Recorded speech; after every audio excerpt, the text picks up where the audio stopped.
On this week's episode of Inside Outside Innovation, we welcome back Audrey Crane, partner at DesignMap. Audrey and I talk about the challenges and costs of shadow design teams and the impact of having non-designers do design work. Let's get started. Inside Outside Innovation is the podcast to help new innovators navigate what's next. Each week, we'll give you a front row seat into what it takes to learn, grow, and thrive in today's world of accelerating change and uncertainty. Join us as we explore, engage, and experiment with the best and the brightest innovators, entrepreneurs, and pioneering businesses. It's time to get started. Welcome to another episode of Inside Outside Innovation. I'm your host, Brian Ardinger, and as always, we have another amazing guest. Today, we have Audrey Crane. She is a partner at DesignMap, author of What CEOs Need to Know About Design, and also now a second-time guest. Welcome, Audrey. Yeah, thank you, Brian. Thanks so much for having me back.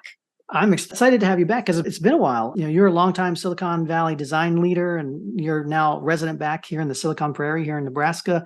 I think you came back right before COVID hit, so probably a lot to discuss about that, but wanted to welcome you back on the show. One of the reasons I wanted to have you back is I've been following you, and you've been writing about some new interesting topics in and around this world of design. And one of the most recent pieces I saw was a post about the cost of what you're calling shadow design teams. So I wanted to kind of kick off the podcast with a little talk about what do you mean by shadow design teams and what's the implications of that? It's interesting right now. There's a lot of conversation about like the value of design, the ROI of design. I don't know if you've heard all the chatter about that. It seems like impossible to avoid. Recently, there's a very popular blog post about the sort of gaslighting of designers with this whole value of design thing. When we first started talking about it a couple of years ago, I was like, great, designers should talk business. That's part of the bounded problem solving that makes design fun and interesting. And I was all in on that conversation for a long time, and I still am. It's the first chapter of my book, actually, is the ROI of design. And it's hard to feel like that conversation is getting us where we want to go. It's hard to feel like it's getting us very far. What has been interesting to me is to look, instead of saying to organizations like, hey, you should invest more in design, like because of the ROI, let's just look at what you're spending on design today and if that's the most effective spend that you could possibly make. And especially right now, the economy isn't great, especially in the tech industry. Like, let's look more at operational efficiency. So with some of our clients and friends, we're running a survey to understand who is doing design outside of the design team. So we're asking product managers, engineers, QA people, business analysts, executives, anybody you can get to take the survey, how much time they're spending alone doing design. So if they're in a room with somebody else, a designer talking about something, that doesn't count. We're not worried about that. But we're just measuring, like, I'm doing solo work that a designer might normally do. And the numbers that are coming back are astonishing, like flabbergasted. So one client that we did it with, she has a design team of like a dozen. There's 150 engineers. So already you're like, I don't know if the ratio is quite going to hold up there.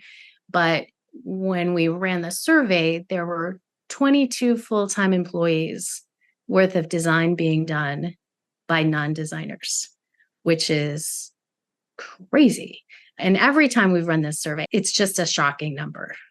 And you talk a little bit about the fact that it seems weird because you wouldn't unknowingly pay designers to code or things along those lines. So why are we paying folks that necessarily don't have the background or expertise of what a true designer could bring to the table? And that is costing companies money, time, resources, things along those lines. Is that the premise? Absolutely. Yeah.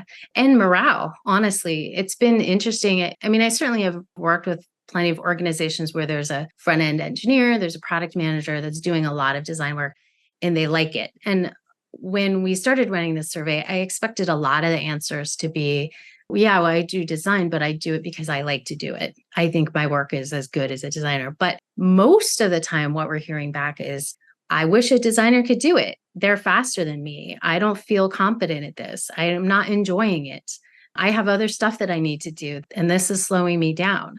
But there weren't designers available to work on this project. Or more frightening even is I didn't know how to work with the design team that we have internally.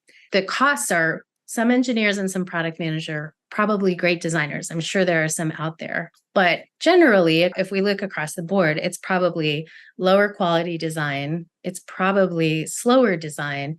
It's also probably taking away from all the work that only an engineer can do or only a product manager could do. So it's slowing down velocity on other fronts as well.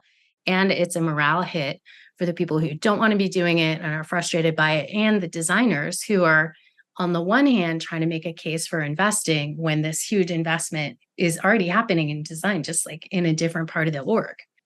Obviously, organizations probably either maybe don't know this is happening or aren't actively trying to use additional resources on projects and that. What are some of the kind of drivers that you think are causing companies to put the design effort onto other people's backs versus hiring designers or focusing on the right mix of talent? That's a good question. I mean, I think part of it is that they just don't realize how much design work there is to do. And so that's the big part of this is like, who knew that in this organization there was 34 people's worth of design to be done? I wouldn't have guessed that, right? So it's like kind of that old trope of the alternative to good design isn't no design, it's bad design. Like it's just not happening, right? It can't be happening. That can't be happening. So I think that that's part of it. I do feel like design teams are often perceived just as cost centers. And that's why we're having these conversations about the ROI of design and the value of design. And we do hear some pushback from designers saying, is there an ROI of engineering? Is that being calculated? I'm sure it is in some organizations, but it's such a prevalent conversation. I do think that people like to do it. I also do think some people, not most people, as it turns out, interestingly. And I also do think that there's the Dunning-Kruger effect, like the idea that the less competent one is, the more confident one is in their ability to do a thing. And then you start to learn, you start to know how much you don't know, and that kind of evens out. So I think that that's part of it too. I think it's just easier to make a case for hiring another engineer than hiring another designer usually. Right. The value of an engineer in people's minds is sometimes perceived higher than the design side of things. Yep. Are you seeing some of the organizations moving to this kind of shared shadow design team kind of work is because they can't find good design talent out there? Or what's your thought around access to talent itself? No, I think, unfortunately, a trend right now that I feel like I'm seeing is tons of designers are being let go. Whole design teams are being let go. Just with the soft tech economy, there are a lot of amazing designers out there that are looking for their next gig. So I don't think that that's the issue. And I want to be clear too, just to be cautious that I'm not advocating like, oh, well, those companies should be laying off product managers instead, or those companies should be laying off engineers instead. I'm not saying that at all. I do think if you see attrition, maybe you move ahead. Or like we're doing annual planning right now. So if you're planning to grow by X%, maybe a higher percentage of that goes to design than you were originally expecting, or maybe budget gets reallocated to hire an outside consultancy like my company, to help with some of that work. I'm not saying like let people go. I'm just saying like over time, I think there are lots of strategies that we can use to balance things out, improve quality, improve efficiency, that kind of thing. And part of that may be that initial level set of understanding where design is happening within the organization, who is doing it, how much is being done by a traditional designer versus someone else, and that organizational readiness, if you will, for how they can best map out the talent and the work that needs to be done. Yeah. I mean, you don't want to do it accidentally. Maybe you measure shadow design and you're like, okay, well, I'm okay with X percentage of shadow design happening. In the same way we have shadow IT happening. Like, actually, there's some upsides to shadow IT that you could, if you look at the Wikipedia article, actually has an interesting list of upsides. So I'm not saying like I have an expectation that we're going to wipe this all out and no design is ever going to happen outside of the design team. But what I am saying is that we can employ strategies like what we talked about. Maybe you say, okay, well, we're never going to hire enough designers, but we could train the engineers to do production design more consistently. And like, I'm going to just get in front of it and call it my parade, right? Or that product manager that loves doing design so much, we're just going to move them into the design team. Like there's lots of things that we can do to balance things out. One of the other articles you wrote recently, you talked a lot about trying to identify the levels of organizational design readiness in an organization. Can you talk a little bit about the surveys and the opportunities that people can do to assess where they really are at in this process? I don't have a survey for that one. I wish I did. And now that you say it, I'm thinking like maybe I should do that. But I have seen with some of the folks that we work with that design can mature to a certain point. So maybe we can get, if we look at the envisioned scale of readiness, maybe we can move up one notch in that. But I do believe that there are organizations that are giving design lip service, but not from the C level, not really willing to transform. And acknowledging that instead of beating our heads against the table and like, no, if I just proved my ROI better, then somehow this organization, which maybe, but maybe you can only go so far within an organization, right, and they're just not ready to go further than that. And so individual designers and design leaders need to think about what the limitations of their organization are and not just the limitations of their design team. What are some of those things that a company, if they're looking at this, can kind of identify where they fit that pyramid of readiness? What are some of the things they should be, I guess, measuring or looking at to see where they're at?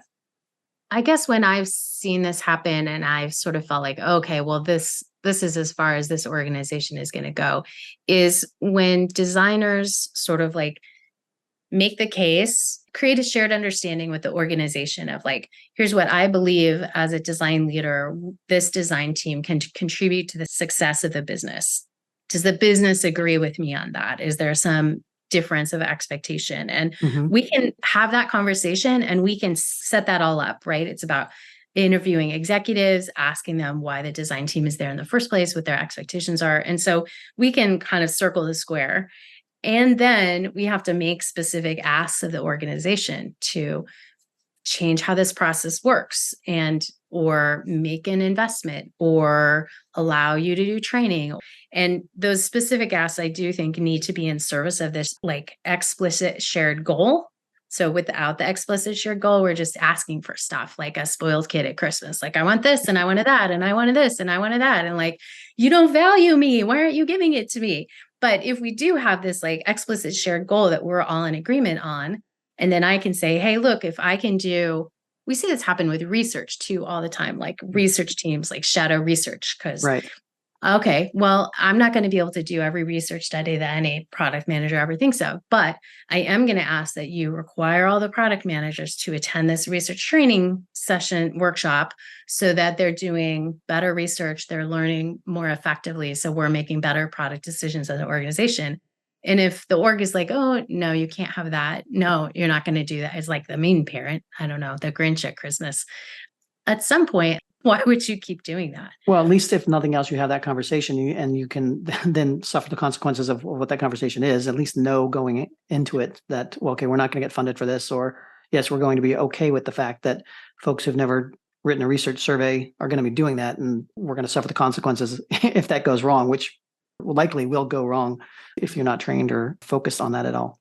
And there's only so well that you can articulate the value of design in some organizations before it's not going to go any further. But we don't want to recognize that, or we just think if it's hard to see sometimes. I think it's sometimes good design is intangible in a lot of ways. Sometimes it kind of takes away the friction and you don't understand something that's built good from a good design perspective can add a lot of value, but it's hard to know until you actually see it or experience it, that friction that's created by bad design, things like that. Yeah, it's definitely easier to know when it's wrong, whether that's like, if the engineer makes a bug and the program doesn't run, that's different than, well, if we just change the user experience here such that, we sped up the process or eliminated that friction for that customer, it's hard to map those equally, I suppose. Yeah. It's been a couple of years since we last talked, and that I'd love to hear your feedback or what you're seeing when it comes to trends, and maybe specifically around some of the things we're seeing in AI and how's that playing a role in product design or some of the other things you're seeing. Well, I talked about one trend earlier. I do see like designers and whole design teams even being let go in this kind of year of efficiency or whatever we're calling 2023. I don't know if it's going to continue or not, but it has been sort of shocking how pervasive and how deep the cuts have been in some companies. And I know lots of different roles have been laid off, but I have seen like whole entire design organizations just let go, which is astonishing because again, the design still has to get done. On the AI front, I do think, honestly, I'm a collection of other people's thoughts because I haven't quite gotten clear on where I'm at with it.